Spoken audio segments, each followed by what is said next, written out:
Welcome everybody to the meeting of the Zoning Board of Appeals. Public hearing Thursday, July 28th, 2022. Can I have a motion to open the meeting? So moved. And second? Second. Aye. All in favor?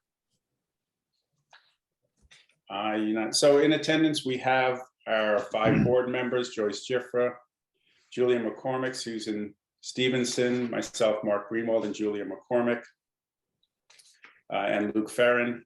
And we are going to start with a motion to reopen case number 3131, Smithtown Partners, 40 Meadow Lane.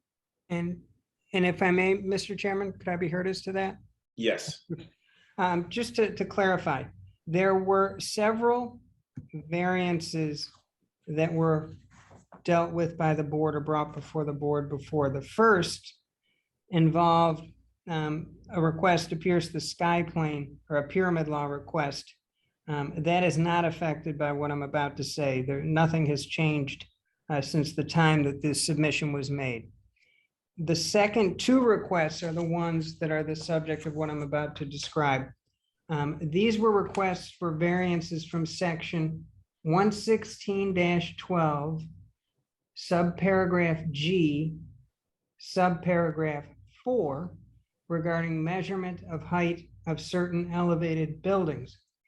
Under that section, subparagraph 4, on a narrow lot that is less than 20,000 square feet or more, I'm sorry, I misread that. That are on a narrow lot that are 20,000 square feet or more, overall building height is limited to a height of 32 feet, essentially. On a lot that is less than 20,000 square feet, the building height is limited to 30 feet. The applicant had requested variances as follows: to increase the maximum height for a narrow lot in the FEMA special flood hazard area from 30 feet above base flood elevation as permitted to 32.2 feet above for 2 proposed dormers. These were dormers that were proposed to be on the east and west of the building. The second portion of the height request was to increase the maximum height for a narrow lot in a FEMA special flood hazard area from 30 feet above base flood elevation permitted to 37 feet above, with respect to a proposed 3.3 foot southward expansion of an existing front gable. So essentially what was being addressed were the proposed heights for the 2 dormers on the top sides of the building, and also the gable that was being moved 3 feet forward in a southerly direction. There's no change in what's proposed as far as construction. The only difference is that because this lot is actually over 20,000 square feet, the requested variance should have been seeking a variance from what is the permitted maximum of 32 feet in each circumstance. So what that would mean is that for each dormer, the request would be an additional 0.2 feet. And for the gable, rather than the request being approximately 7 feet, it would be 5 feet. And given that, I would ask if there could be a motion to reopen only as to those 2 portions of the application. As I said, the pyramid law request remains the same, and the proposed design, the proposed structures that are before the board remain the same. The only difference is the amount of variance being requested under the code would have been a different amount.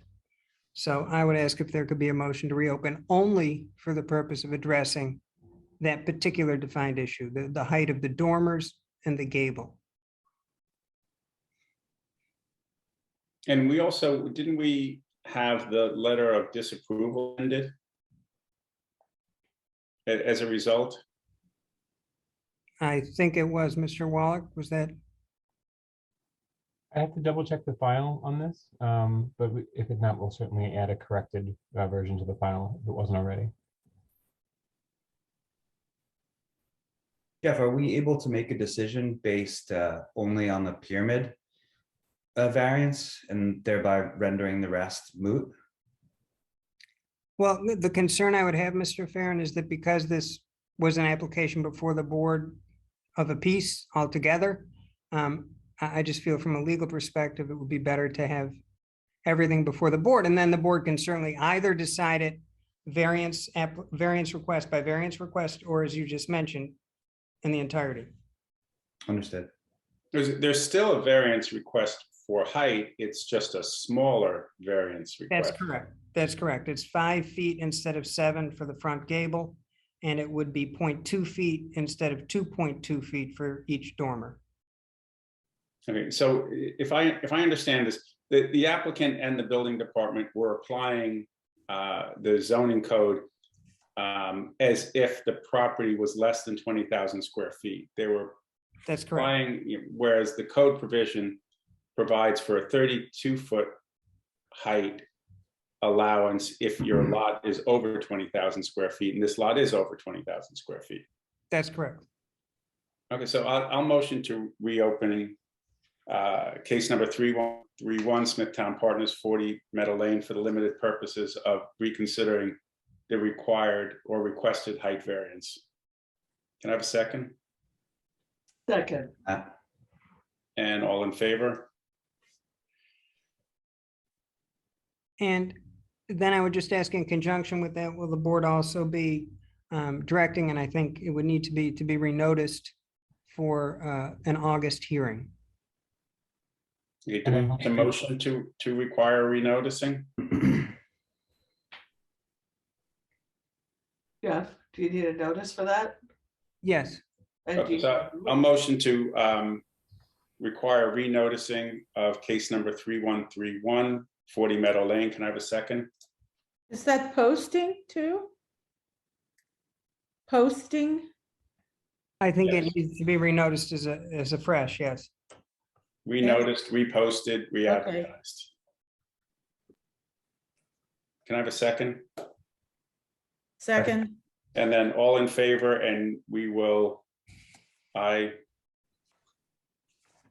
Joyce, are you voting to? Okay, so we're going to unanimously reopen case number 3131, 40 Meadow Lane, and request and require that the applicant repost and renotice his application for a slightly reduced height variance request.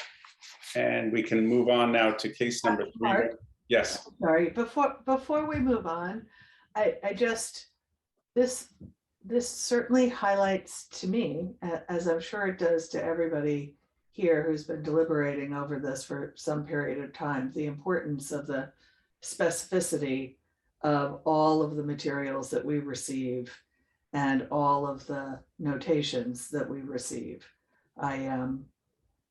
I'm glad to do this so that everyone has clarity, but I can't help but note that this must be a frustration where one small detail has fairly long time consequences. I feel like we've been talking about this particular case now for several months, and we've certainly tried to get it further, but I hate the idea that this has been delayed again in terms of full resolution over something that I wish we had seen earlier.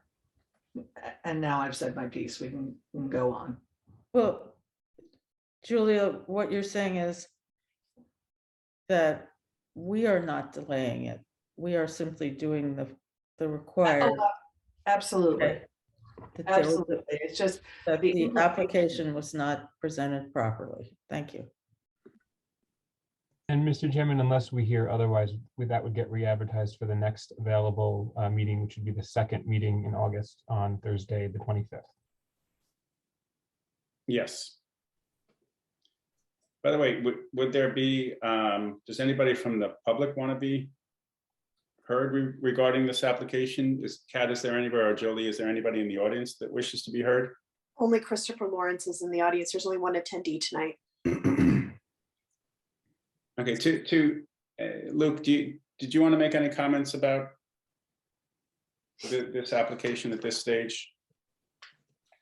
No, I just only that I wish it had been properly vetted previously. It's unfair to the applicant. They want to move on, make plans for their house.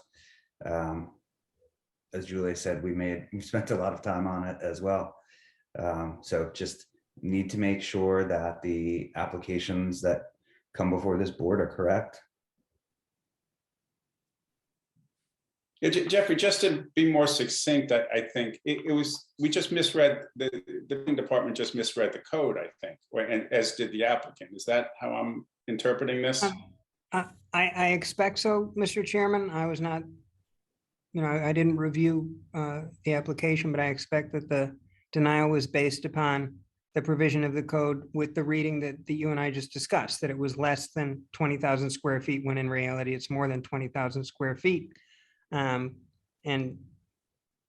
I believe that the drawings as submitted by the applicant also echoed that they had the same number that they were presenting. They were reading it in the same fashion. Right, but the survey and the drawing submitted did show a survey with a lot size greater than 20,000 square feet. That didn't change. In other words, no information changed. It was just the reading of the code. As I said in the beginning, nothing before the board is changing in terms of the presentation. The only difference is the code provision that applies. Okay. So let's move on to case number 3138, which is Jace Fitzpatrick as applicant, Elm Street. Do any board members have any comments or wish to discuss this application? It's been closed for public hearing and is ready for decision.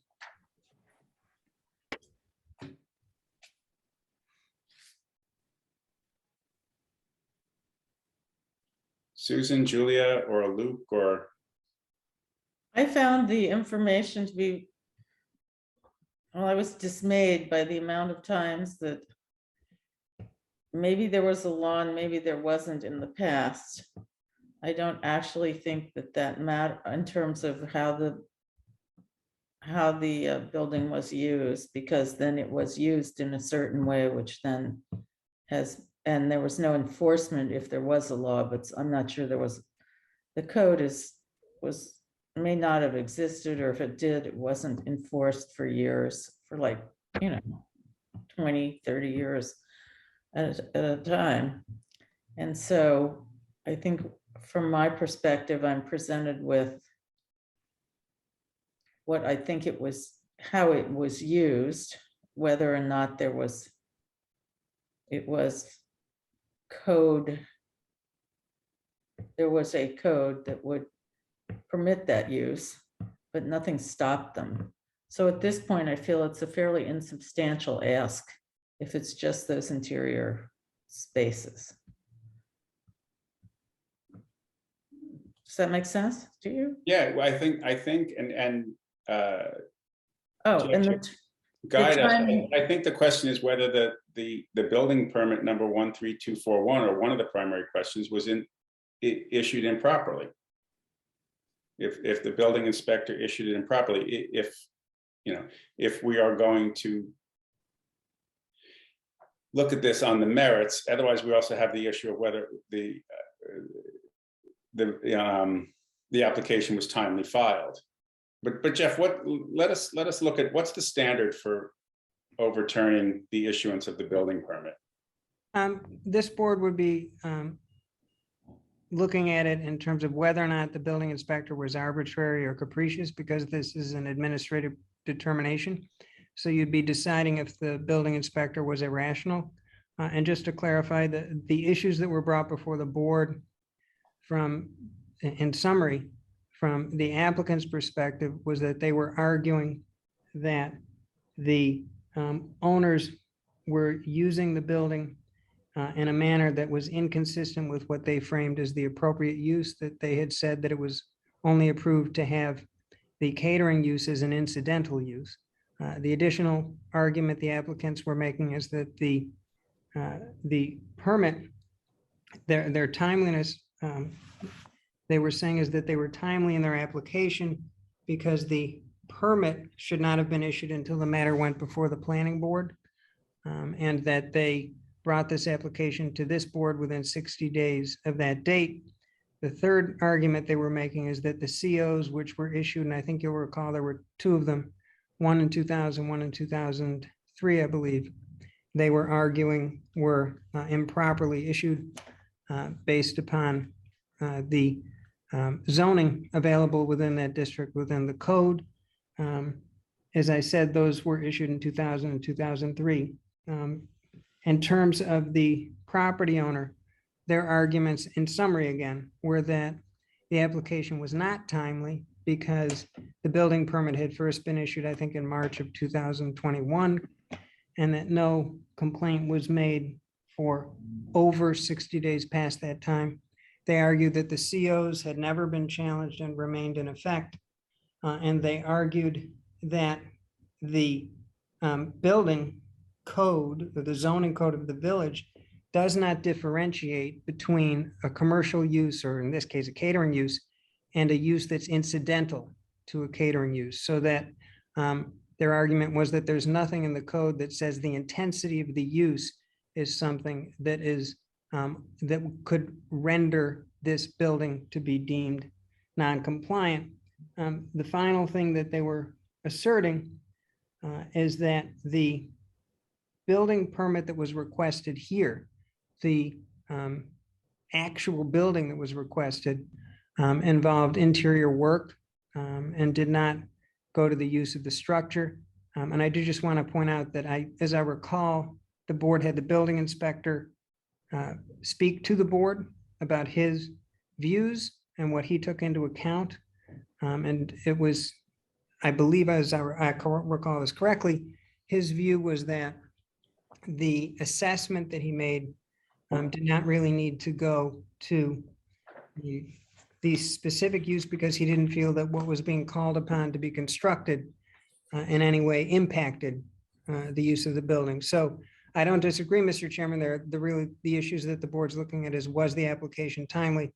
But even if the board determines that the request here was timely, the question will be on the merits. And those are the contentions of each side. And this is a long answer to a short question. The standard that the board looks at is, was the building inspector irrational in making a determination?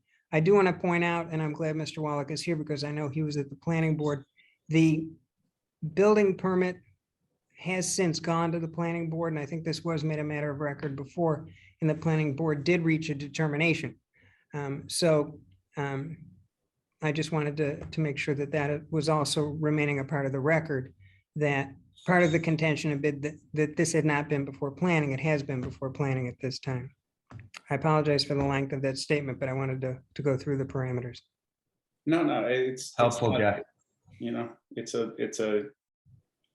detailed application. Luke, do you want to speak to it?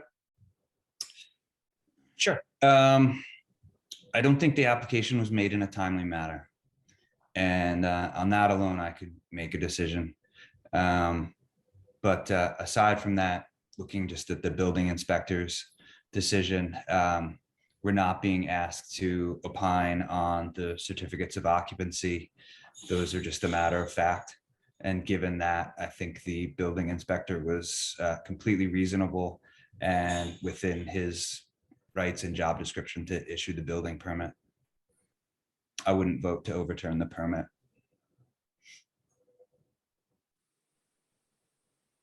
See, Jeffrey, it looks like with respect to the timeliness, there's two issues of timeliness. One is whether the building permit was, if the objection to the issuance of the building permit was timely, but I don't see how we could say that the objection to the certificate of occupancy was in any way timely when the certificate of occupancy was issued in 2002 and 2003. I mean, to my understanding, Mr. Chairman, there were no challenges to the COs in the time since they were issued. but now there are. So that one, I mean, I could see a challenge to the issuance of the certificate of occupancy as not being timely, since they, were issued in 2002 and 2003. Whether the building permit, could be merits on that. I mean, I'd rather go to the merits on the issuance of the building permit, because I agree with Luke. I mean, I don't think in any way the building department issued that permit improperly. Also, Considering Mark, I don't think that the applicant could formalize their objection to the certificates of occupancy, even if they wanted to. Jeff may know better than me on that specifically, but I feel like I remember some aspect of saying that, far too much time has passed to have a look at those.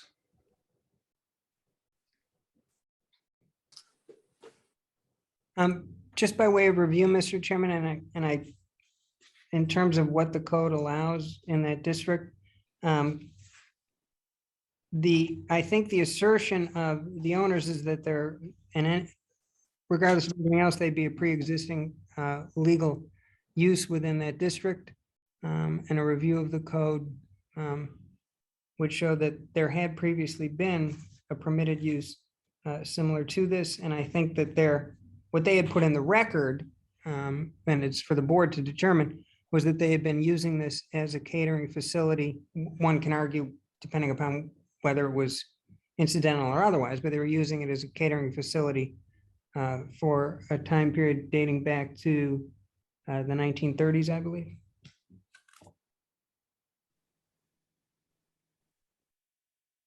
Yeah, Julia, do you want to speak to this? I was going to say that I'm in total agreement tonight with Luke. I don't believe it was brought in the complaint was brought in a timely manner. And I also believe that given the circumstances and the request made of the building inspector, that he was acting fully within his purview.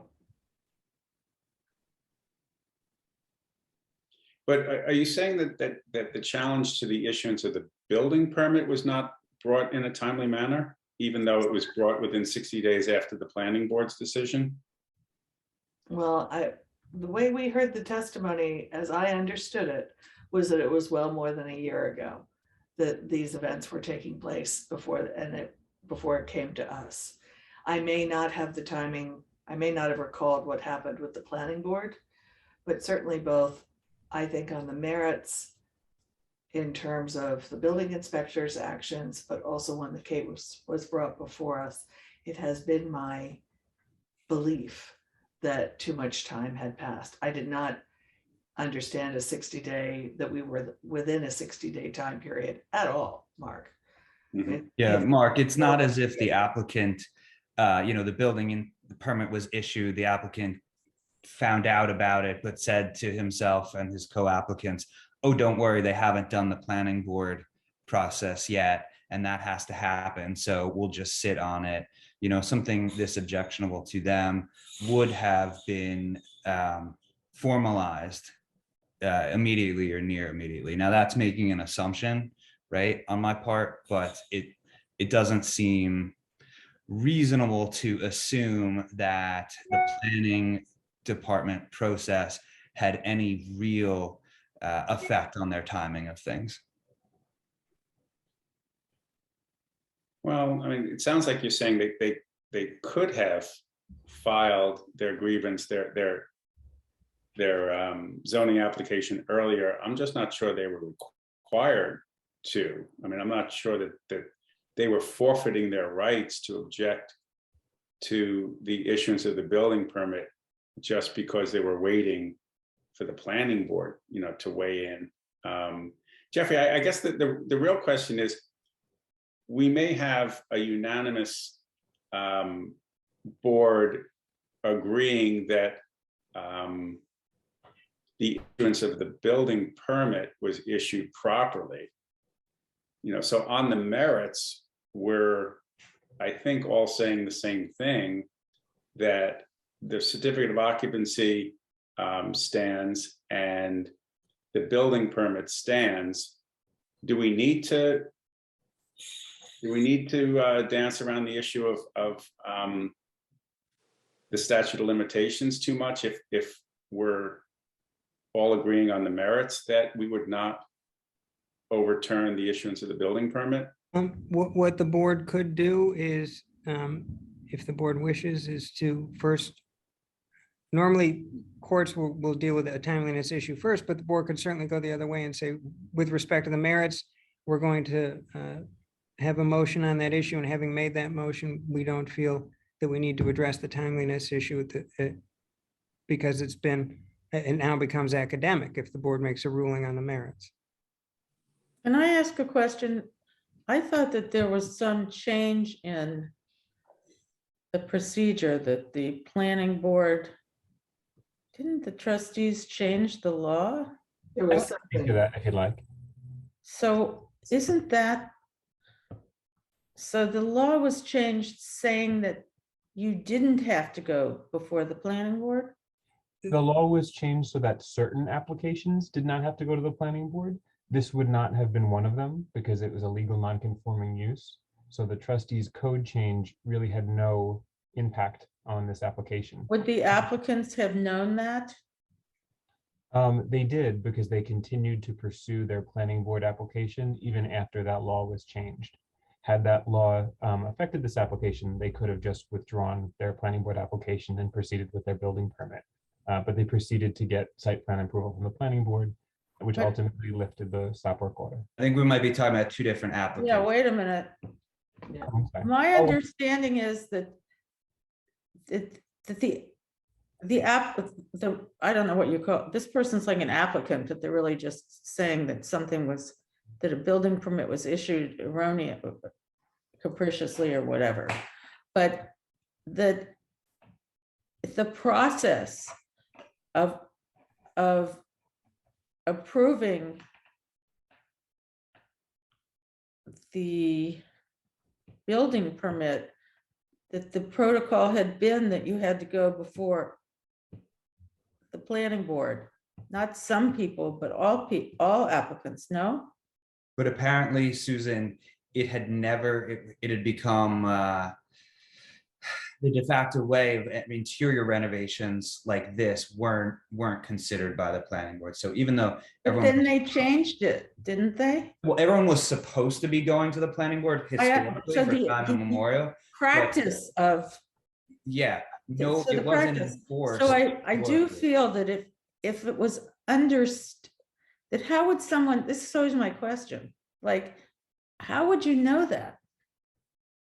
How would you know it's changed? Because they decided to make it a change, that the way you do things is suddenly different? I mean, this is John Q. Public. This isn't, it's, so I'm always worried that the people, the public, the people aren't apprised of a change. I mean, for instance, that's a good example of a change.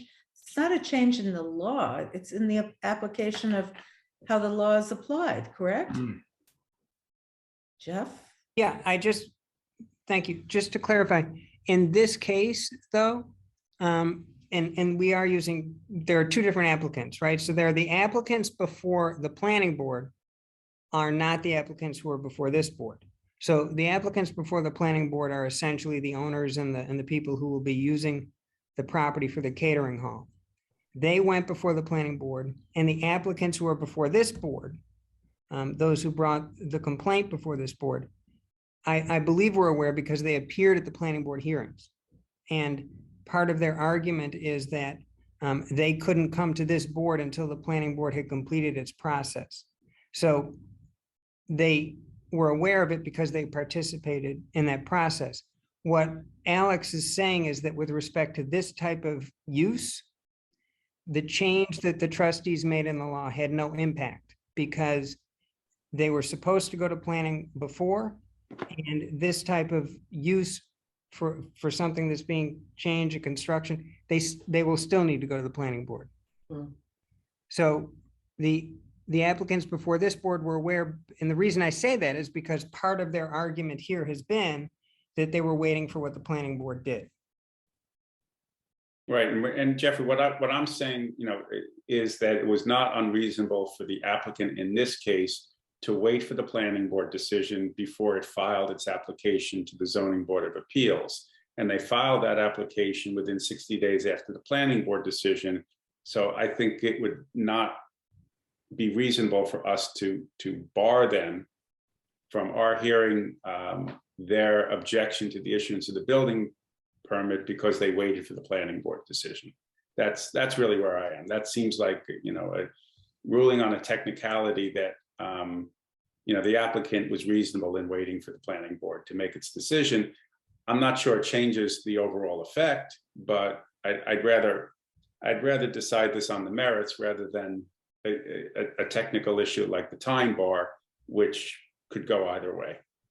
And to go back to your question from before, Mr. Chairman, the board could certainly first entertain a motion with respect to the merits, which, depending upon which way the board rules, could then render the issue of timeliness academic under the circumstances. So What as far would as be the objection to agreeing that the timing was appropriate?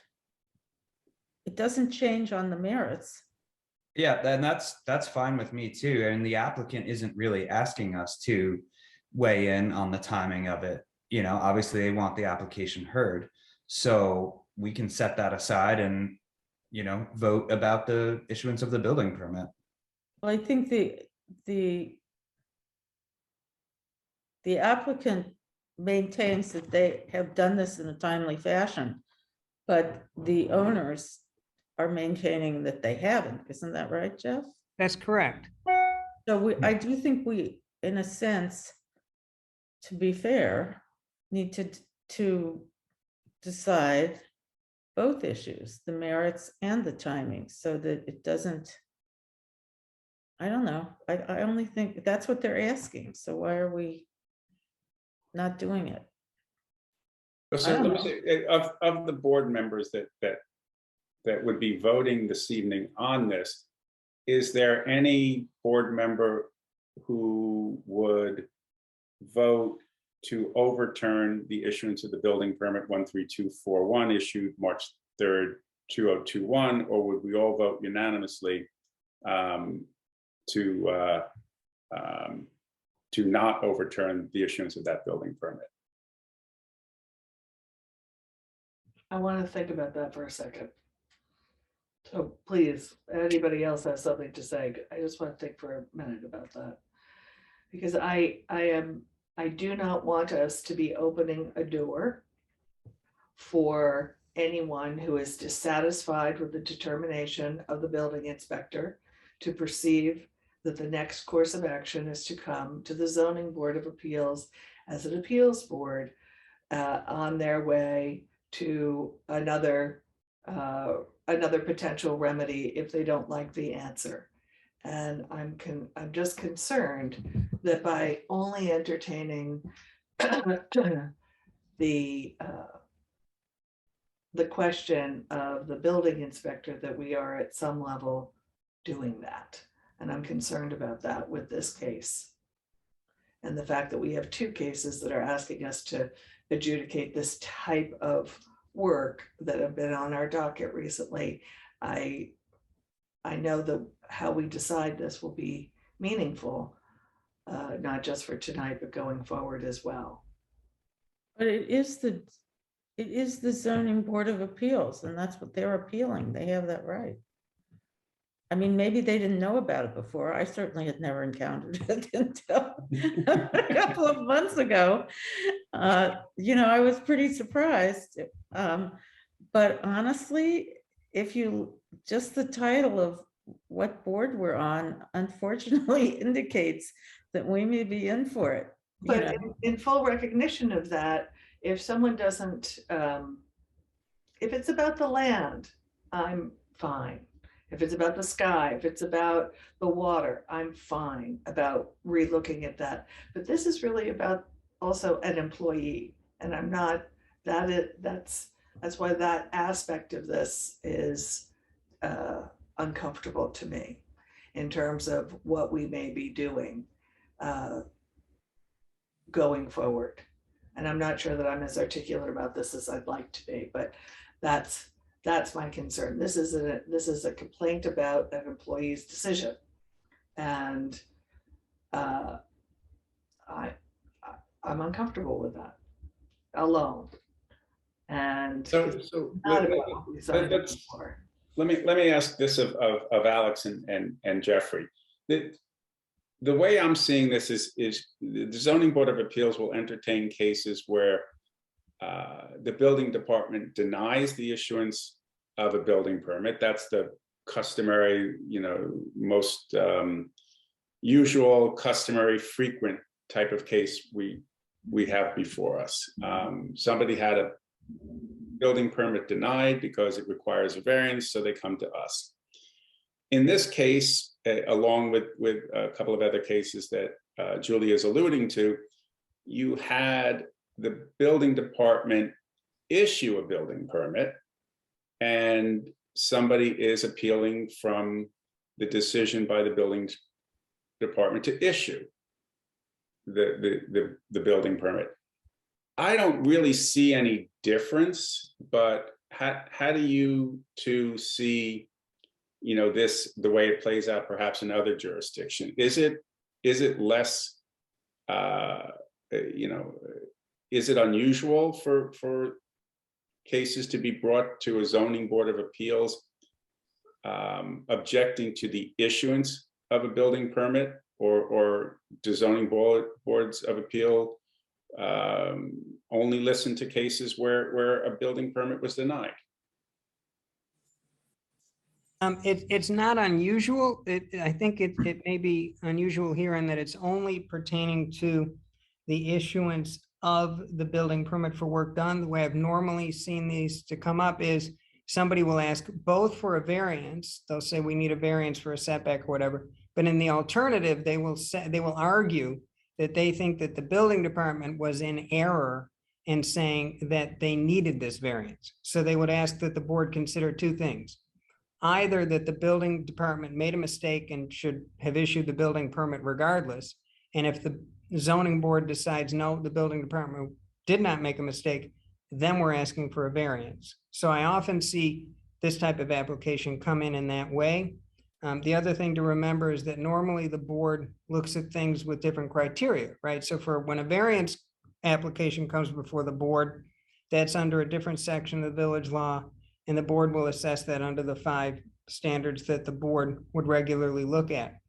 This is following at section 7-712A of the village law. And under that, this board's jurisdiction is incurred to review the determination of an officer of the village who's charged with enforcing a particular local law within the village.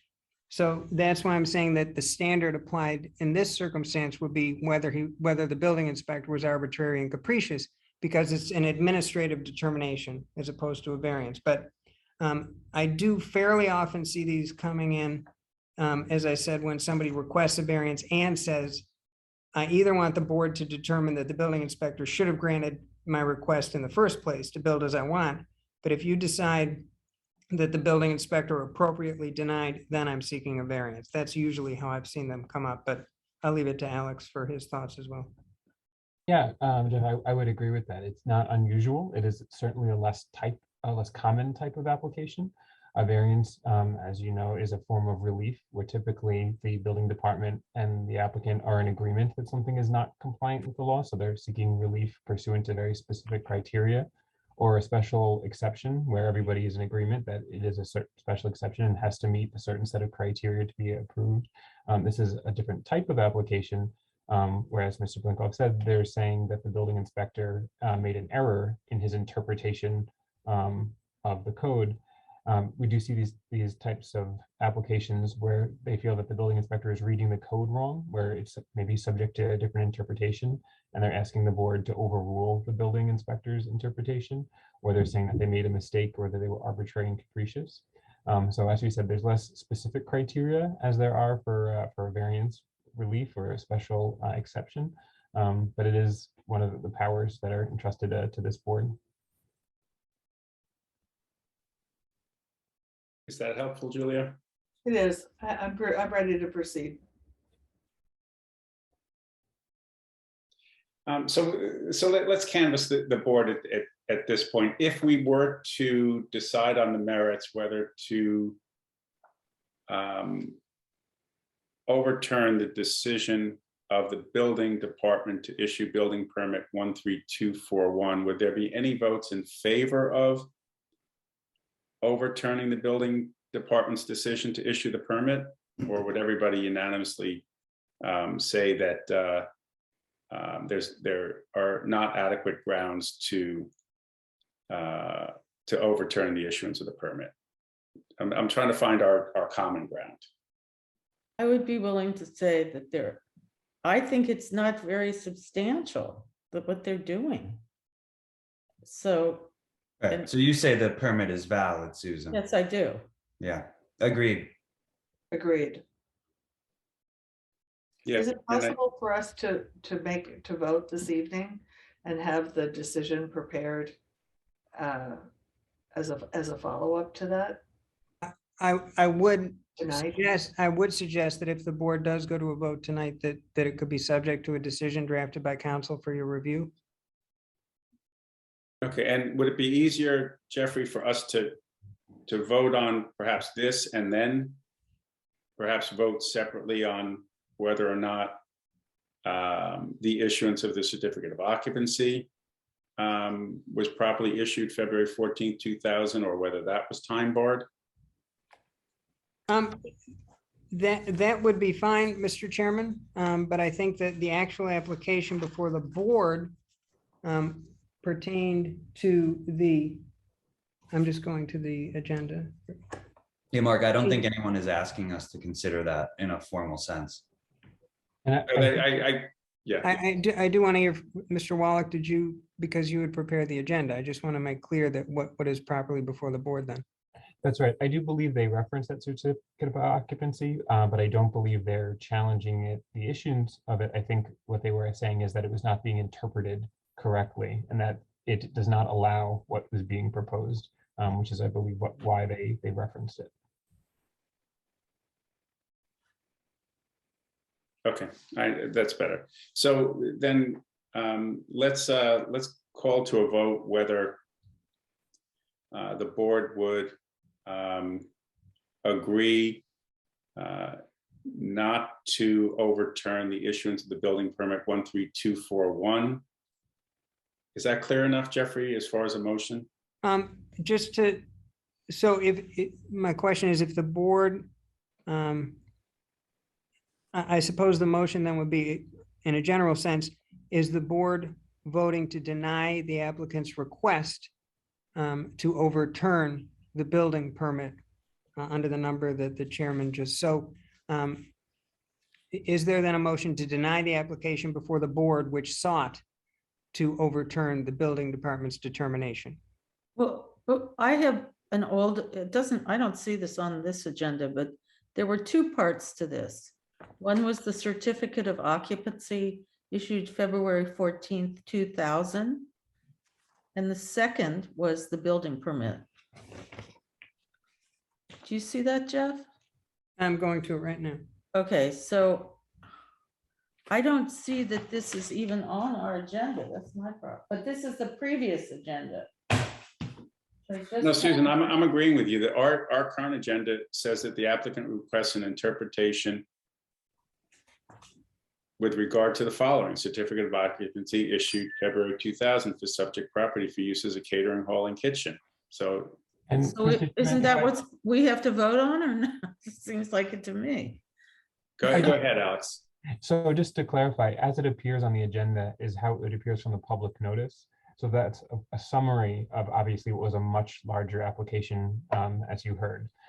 So those were the two documents that were referenced in their request, which is why they're listed like that.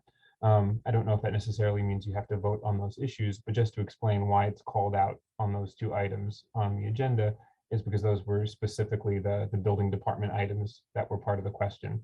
And as I mentioned, it's the building permit 13241, which was issued, and that's issued pursuant to that certificate of occupancy, which clarifies that there's a non-conforming use there. So that doesn't the timing is not part of the, The timing was Overturning? raised by the property owner as an objection to this application. It was not included as part of the notice because it wasn't part of the application that was presented. think And you I think need to- what, yeah, I think what Alex might also be saying is that if we're voting to deny the applicant's request to overturn the building permit, we're also not agreeing with the applicant's proposition that issuance of the building permit violates the certificate of occupancy. Which Okay, that's I what don't Jeff think so. wrote, I think. I think that's right. It's Does so that- complicated. Does that sound better, Alex? If we look at it that way?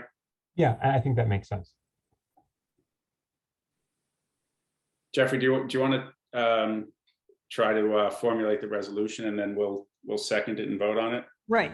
Yeah, yes, thank you, Mr. Chairman. So my question is, would there then be a motion based upon what's been said tonight to deny the applicant's request, which was to overturn the building permit previously issued by the building department with respect to the subject property?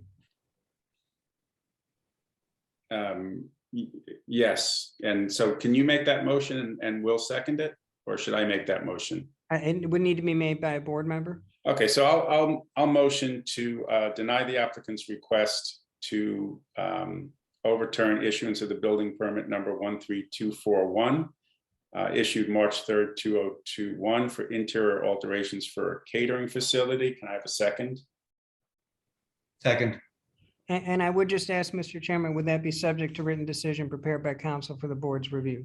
Yes, Subject to written decision, Thank you. the board's review. And can we have a second on that? Second. So all in favor of denying the applicant's request to overturn the decision or issuance of the building permit number 13241 issued March 3rd, 2021, say aye. Aye. Aye. Okay, so that decision is unanimous. Jeffrey, do you think that's sufficient to move on? It is, Mr. Chairman. I will draft a decision for the board's review, and if there are questions, then I will communicate with board members as to whether or not anything further needs to be done. Thank you. No, thank you. Okay, so let's move on to case number 3140, Carolyn and Joshua Brannon. I hope I pronounced their last name correctly, 122 Cooper's Farm Road. Board members have received a written decision. Did everybody have an opportunity to review the decision? And are we prepared to vote on this? Yes. Yes. yes, Okay, it's the applicant requests relief from section 116-17.1 in order to increase the gross floor area from 3,504 square feet maximum to 4,910 square feet for a proposed 132 square foot second floor dormer expansion on the east elevation. All in favor of approving the applicant's request for relief, please say aye. aye, Aye. Aye. Aye. So we are unanimous in approving the written decision of legal counsel, which approves the applicant's request for the zoning variance. And I think the other cases are adjourned. I think we do have to approve an adjournment for case number 3141. Alex, can you take us through the background on what's happening with 115 Fox Hollow Lane, case number 3141, where I believe the applicant today or yesterday requested an adjournment? That's right. I did meet with the applicant this morning. I know she had a conflict for tonight. Unfortunately, she had a wake and a funeral to attend to. So she asked that this matter be adjourned. And that would also give them time to address some discrepancies that were in their application. There was a few iterations of the plans as they evolved submitted with them. So we asked them to clarify, which is the final version, and also to address a couple of inconsistencies or may have been typos between the survey and the application materials. In that time, the building inspector also brought to my attention that because this is a flag lot, there's additional relief that's required. So adjourning the application to the second meeting in August will allow us to reissue the notice for that. The building inspector also indicated there were some site limitations on this application that he was aware of. So I asked the applicant to include all of that as part of their resubmission. So it'll be part of the application they resubmit to the board. I guess the question I have is, are we adjourning it, or do they simply have to renotice it anyway? Because we noticed that while it was scheduled for a public hearing, the application itself does not match the relief requested in the public notice. It's different. And that shouldn't be. I think there were some old versions of the survey that were submitted along with this application, and that's what didn't match the notice. The Right. actual application notice says she's asking for a 10-foot variance on the first page. You know, I read every application carefully. Then I see the agenda says that she's asking for 5 feet, but then there are surveys of all different numbers. How did Right. this come to us in such disarray? I don't understand. I mean, there's no way we could possibly know what's going on by what was presented to us. Right. I believe what's on the agenda is correct with regards to the Yes, but the public notice. documents have to support that. I'm not voting on an application where the woman assigned, you know, is notarized application that it says she wants 10 feet. Right. These And things we've come back asked to her to haunt you. correct- I mean, it should all be in completely correct and checked before it's turned over to us. I don't, and honestly, she wrote a letter saying that she would have trouble with a Zoom meeting and there were some other problems. And now you're telling us there was a wait. I mean, I don't understand how there can be so many discrepancies. I'm disturbed by that. I think there was a typo in her application, which we've asked them to address when they resubmit. And I think, This isn't just a typo, Alex. right. And I think the reason why they wanted to address why they couldn't be here tonight is that they're aware that the board typically requires adjournment requests further in advance. So normally I think they would have appeared to explain why they needed this adjournment in person, but felt that they wouldn't be able to do that tonight. They don't need to come for the first meeting to ask for an adjournment, but they do need to, I would hope, tell the truth from my perspective. How is that? Is that right, Jeff? They would, what they indicated in their letter did say that there were extenuating circumstances. So I don't know the specifics of that. The issue that the chairman had raised was whether or not this would need to be renoticed. And I think that, the board wants to move cases along, but this particular case wouldn't be able to go tonight because there needs to be some clarity on what's specifically being requested. So I do think there would need to be renoticed. And in discussions prior to the call of the calendar tonight, it's my understanding that there's an additional variance that will be needed for an accessory structure in a front yard. So given that, I do think that this would need to be renoticed. To that extent, if the matter, and I think it would need to be adjourned, but I don't think that this is something that the board could have acted on tonight because of the discrepancies in terms of what's before the board, because there's a different variance for the accessory structure. And just from my understanding, the applicant may have bases that they would be putting before the board about why they would be seeking to put the proposed pool where they're putting it that weren't expressed in the application that's pending before the board. So I do think that it needs to be put over. Obviously I'm not a voting member of the board. I'm not saying that I am, but the board would want the packet to be corrected before moving forward.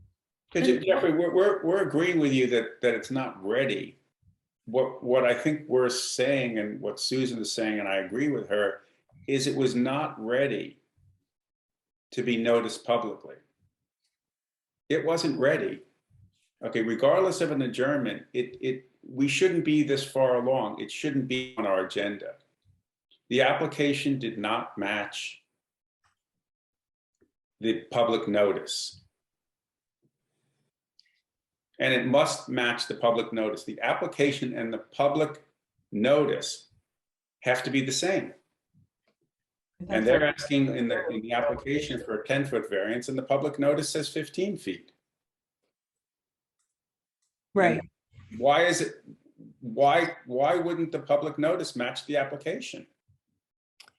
I think that that's one of the discrepancies that I was alluding to, but I do want to point out two things, and this would be for the applicant to clarify before the board. Their application says that they're seeking a 10-foot setback from a lot line. The survey that I believe they want the board to rely upon would show that they are seeking a 15-foot setback. The survey matches with the notice that was published. But I don't disagree, Mr. Chairman, in terms of the documents should match each other, because it leaves open a question of, well, what is the applicant truly seeking? Are they seeking the 10-foot setback or the 15? But the notice matched the survey, and it's my understanding. I'm just, I don't. No, I'm with you, Jeffrey. I'm not saying it didn't match something. No. What I'm saying is, how do you go to a public notice? What's the procedure where you go to a public notice and the public notice doesn't match the application? Who's issuing the public notice that's different from the application? Yeah, Alex, you know what might be helpful in light also of Bailey Road not needing a variance and us spending the time to hear that and wasting the homeowner's time. He could be in construction now. Can you just walk us through, I guess, the chain of command, right? Or the chain of custody when an application comes in? Whoever is at the desk gets it, takes it, kind of goes through it and makes sure that all the relevant documents are included. And then who does it go to? Does it go to Tien is writing up who or what variances are required, or like when do you feed into the equation here? Or I can tell you there's about 3 or 4 different people that look at an application like this. It would typically get taken in by someone at the counter. Yeah. And so from there, it usually ends up on Jackie's desk. Jackie goes through the application to make sure that they have everything that's required as part of the checklist. And very often returns that application back to the applicant for being incomplete or for missing certain elements or having certain inconsistencies. And we have an entire stack that we're dealing with that meet that criteria. Right. That application, once it's complete, I will take a look at it. The denial letter is prepared typically based on the survey and what's indicated on the survey once we make sure that we have all the information necessary. And the notice that Jackie issues to the newspaper is based on the language of the denial. And that language that is on the denial and on the notice is the language that feeds into the agenda that Jackie prepares. So in this case, all of those are consistent. The denial letter gets referred to Tin, who takes a look over and then ultimately signs off that the denial was written correctly. Okay, that's understandable. You know, for instance, Southampton Town, they do the checklist with you at the desk. They won't even accept your application until you've gone through the 40-point list and shown, okay, here's my deed, here's my, agent authorization, here's my this, here's my that. So it doesn't even get to someone's desk unless you have everything. It's just, so with so many people looking at it, how does an application come before us that doesn't even need to be there? The front yard thing at Bailey, or when you open up the application that we're talking about specifically now, and there's 3 different surveys, what sort of flags get raised there? So those are 2 different applications. So I'll address them separately. On this application, so it should note there is a building permit that was issued by the building department, which was explained in the original survey. They've since changed their mind for reasons that I'm sure that they'll get into about why that was not an appropriate place, and came back in with a hand-drawn survey about where they wanted to move the pool. Jackie told them that they couldn't come with a hand-drawn survey. They would need to have a professionally drawn survey, which is how we got that third iteration there. And that was what the public notice and the denial and the agenda were based on. I think with all of the applications, just based on the volume, I don't know that the staff is going through and reading all of the answers, because we're typically not evaluating them. That's obviously the board's role. We're just making sure that they're complete. So in this case, I know that there was what I believe to be, a typo about one of the numbers, which unfortunately does happen and unfortunately wasn't caught in this case. So that's one of the discrepancies we've asked them to address in this case. This case is also a little bit unusual in that it's a flag lot where the flag is at a 45-degree angle to the property. So I think you'll probably see it's not immediately clear what's the front yard and what's the rear yard, and it's subject to an interpretation. And so that interpretation, as made by the building inspector, was not reflected on the way the denial was written. He brought that to my attention later, that was in fact the front yard, and that had to do with the interpretation that rendered the house the most compliant. But it's a little unusual. The code could be read a couple of ways there. On Bailey Road, it's a little bit of a different scenario. So typically the zoning for a particular property is based on which district that is located in. And sometimes it's subject to interpretation based on tables and measurements, but it's very clear what the setbacks are. What's a little bit more uncommon is at the time of subdivision, setbacks can be altered. And that's happened in some large developments within the village. And typically those are noted on our zoning map, that we have large subdivisions that have different setbacks that vary from what's standard. No, they're very clear on that. Like Sagaponack, they've got one big zone, and then every street has its own subdivision code, right? So everybody knows that subdivisions are usually zoned slightly differently. Yeah. So it's just sort of like, to me, that would almost be one of the first things I would check as a inspector, a building department employee, is this property in a subdivision? Right. Well, ultimately, every property is part of some subdivision because they're all created somehow. And like I said, in most cases, we do have that marked very clearly on the map where the setbacks have been altered. It's very unusual to have a case where you have a 2-lot subdivision where it has varied setbacks. So it wasn't marked on our zoning map. We've since marked it on the zoning map is not printed at a scale where you could see property lines, so Sure. it probably won't be effective. But once we went through research in the mid 1980s and found that this was modified, we made a note of it on the property card so that any application coming in therein will know that for those 2 lots that there was a subdivision lot line, subdivision setback modification for those 2 lots on Bailey Road. Alex, let me just go back for a second to the case that we were talking about, which was, and of course we'll adjourn it, 115 Fox Hollow, but it sounded like once again we have a case where a letter of disapproval was issued and the letter of disapproval is incorrect. I wouldn't say it's incorrect, but it is partially incomplete. That's right. Well, it didn't locate the front yard. It's not the variance relief that they need. So incomplete or incorrect, it's not ready for us. We're looking at a case that's just not ready. And I think that's what we're coming across in a number of cases. What do we need to do to have cases that are put on the public agenda for a public hearing, ready? Because we have, cases that keep coming to us, and we're finding things like with 115 Fox Hollow that perhaps the yard and the rear yard weren't identified properly. And in that case, the application and the public notice don't match, not to mention that the building permit that was previously issued for a pool in our package had 2 different surveys attached to the building permit. So I couldn't figure out which was the correct previously issued building permit, because you can look quickly and there were 2 different surveys attached to 2 different building permits. And, it's the same thing that happened with 40 Meadow Lane, where we have to reopen a case because apparently when we were writing the decision, it was caught that the variance relief contained in the letter of disapproval was incorrect in that case.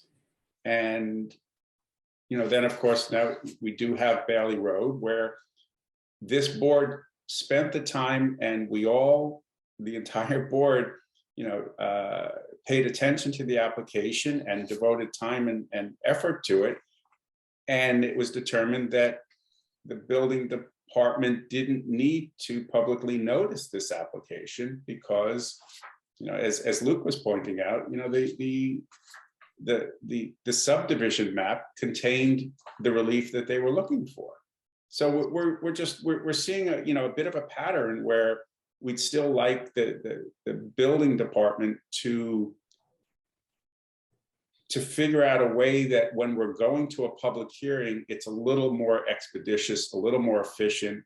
We want to move through these cases expeditiously, quickly, efficiently, but we're finding ourselves just kind of, waiting for the applicant to correct application, renoticing them, et cetera. And it's contrary to what we think our mission is, which is to deal with these applications as efficiently as possible.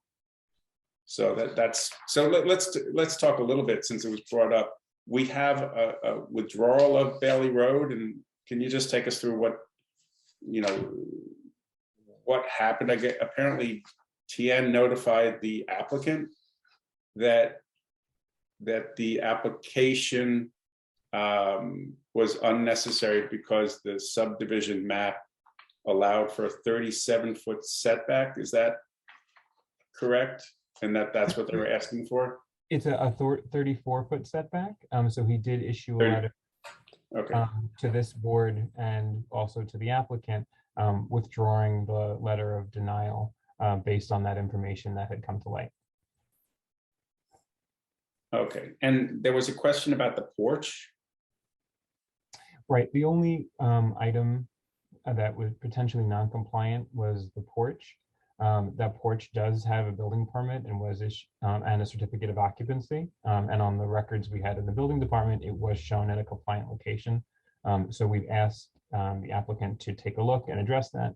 It's possible that they're maybe not measuring it from the right point, or if we said if the porch is still not going to be compliant, you could either come back to this board and ask for relief for just the porch, or since you're undergoing a major renovation of the house, you could render it compliant as part of that renovation, and either would be an appropriate way to handle the application. Okay. Do any other board members have some comments? Well, yes, I feel that I'm dependent on getting correct information in these documents for me to do my job. And there's no other way for me to get that information. I can't even go behind the desk. And so we are dependent on accurate records and documents and accurate turn down notices from the building department. And I feel that we really need to have that in order for us to move forward efficiently and correctly. Alex, I wonder, do you think that our feelings expressed are, valid? Yeah, I mean, absolutely. And I think we're all striving to get applications presented in a very efficient and timely manner. And of course, we're striving to have applications presented accurately. As you can imagine, when we're dealing with this many number of applications, and of course, it's not just this board, it's the other land use boards. Sometimes we're relying on information that's submitted by the applicant, which we have, which we review, but of course, we don't have control over. So I'll say we certainly strive for perfection, although unfortunately everybody is human and that's not always possible. But certainly we try and address these things as accurately and efficiently as we can. And so I would just ask for your understanding as these things come up. And I will say that it is common for new information or correct information to come to light through this process. So I don't necessarily think it's always a bad thing, but of course, our goal is to try and get all of that information as quickly as possible, so to make sure that we get it right the first time.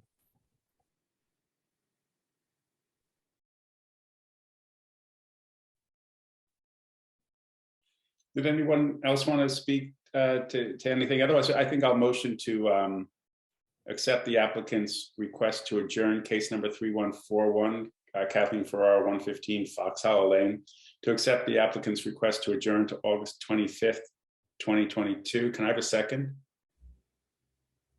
Second. And then all in favor of accepting the applicant's request for an adjournment, say aye. Aye. Aye. I don't accept it. No. I don't want to, that's fine. It'll pass, but